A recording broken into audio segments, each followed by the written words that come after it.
Clairvoyance. Clairvoyance or clear seeing is the ability to see anything which is not physically present, such as objects, animals, or people. This sight occurs in the mind's eye, and some mediums say that this is their normal vision state.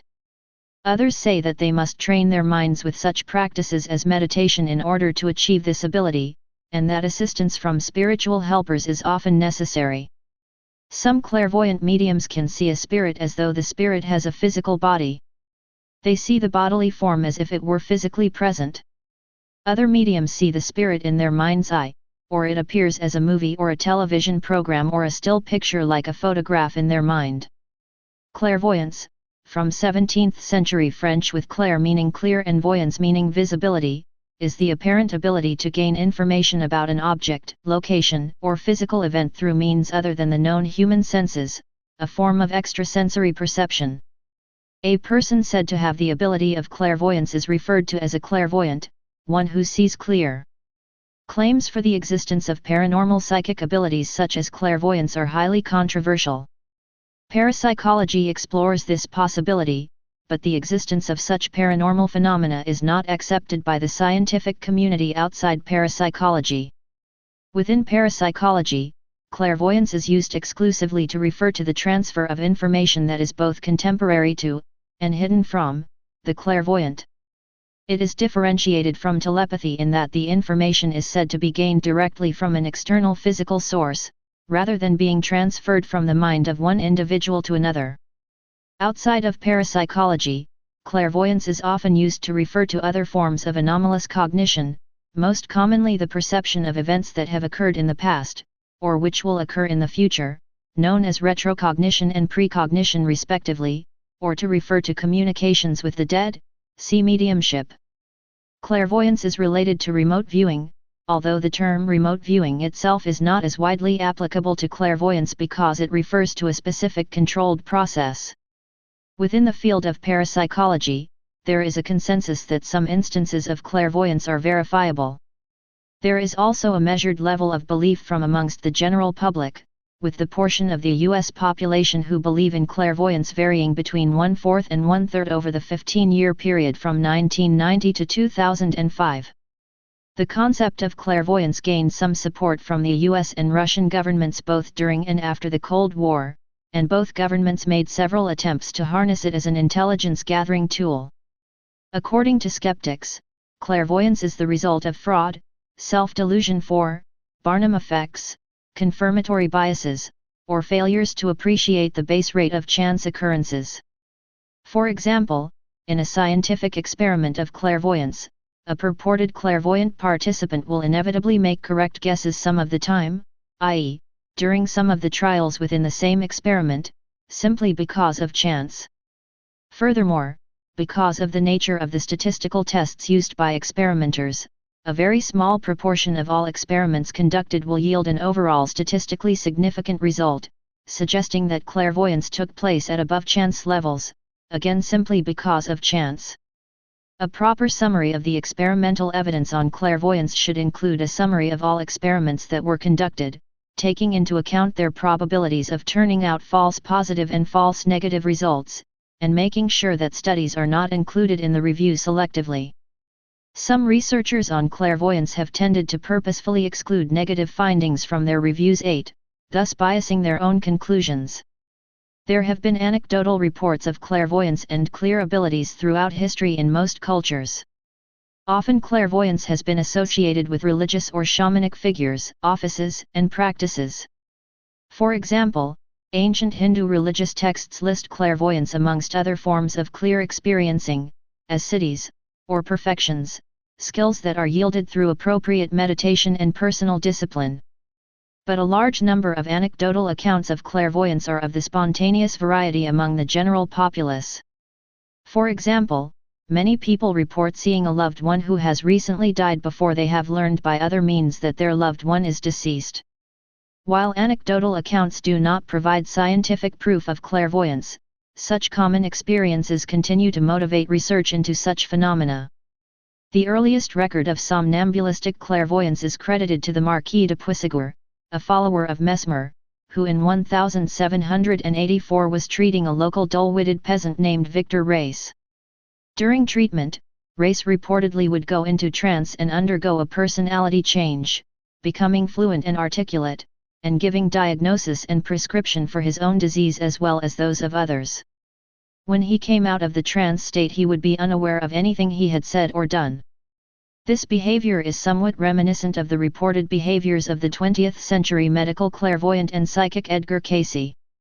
It is reported that although Puissegur used the term clairvoyance, he did not think of these phenomena as paranormal, since he accepted mesmerism as one of the natural sciences.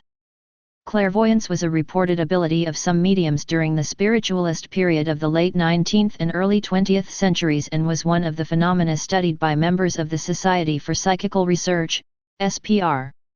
Psychics of many descriptions have claimed clairvoyant ability up to the present day. While experimental research into clairvoyance began with SPR researchers, experimental studies became more systematic with the efforts of J.B. Rhine and his associates at Duke University, and such research efforts continue to the present day. Perhaps the best-known study of clairvoyance in recent times was the U.S. government-funded remote viewing project at SRI/SAIC during the 1970s through the mid-1990s. Some parapsychologists have proposed that our different functional labels, clairvoyance, telepathy, precognition, etc., all refer to one basic underlying mechanism, although there is not yet any satisfactory theory for what that mechanism may be. Parapsychological research studies of remote viewing and clairvoyance have produced favorable results significantly above chance, and meta-analysis of these studies increases the significance. For instance, at the Stanford Research Institute, in 1972, Harold Puthoff and Russell Targ initiated a series of human subject studies to determine whether participants, the viewers or percipients, could reliably identify and accurately describe salient features of remote locations or targets.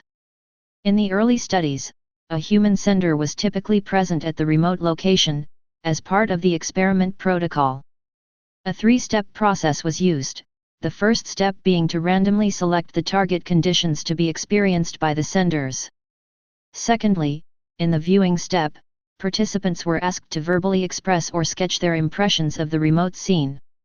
Thirdly, in the judging step, these descriptions were matched by separate judges, as closely as possible, with the intended targets. The term remote viewing was coined to describe this overall process. In order to explore the nature of remote viewing channel, the viewer in some experiments was secured in a double-walled copper-screened Faraday cage. Although this provided attenuation of radio signals over a broad range of frequencies, the researchers found that it did not alter the subject's remote viewing capability. They postulated that extremely low frequency, ELF, propagation might be involved, since Faraday cage screening is less effective in the ELF range. Such a hypothesis had previously been put forward by telepathy researchers in the Soviet Union. The first paper by Puthoff and Targ on psychic research to appear in a mainstream peer-reviewed scientific journal was published in Nature in March 1974. In it, the team reported some degree of remote viewing success. One of the individuals involved in these initial studies at SRI was Uri Geller, a well-known celebrity psychic at the time.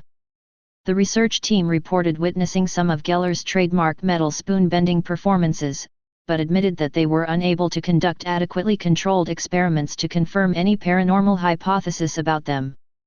Electroencephalography, EEG, techniques were also used by team to examine ESP phenomena.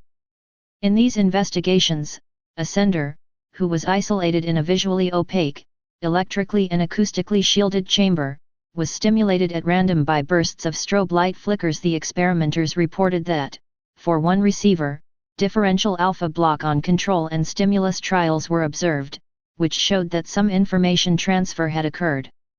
In contrast, this person's expressed statements of when the stimulus occurred were no different than that which would be expected by chance. The researchers were unable to identify the physical parameters by which the EEG effect was mediated. After the publication of these findings, various attempts to replicate the remote viewing findings were quickly carried out. Several of these follow-up studies, which involved viewing in group settings, reported some limited success. They included the use of face-to-face groups, and remotely linked groups using computer conferencing. The various debates in the mainstream scientific literature prompted the editors of Proceedings of the IEEE to invite Robert John, then Dean of the School of Engineering at Princeton University, to write a comprehensive review of psychic phenomena from an engineering perspective. His paper, published in February 1982, includes numerous references to remote viewing replication studies at the time. Clairvoyance experiments involving Zener cards currently exist on the Internet. One such online system, the Anima Project, gathers user results into a master database which is then analyzed using a variety of statistical techniques. Stay paranoid, my friends.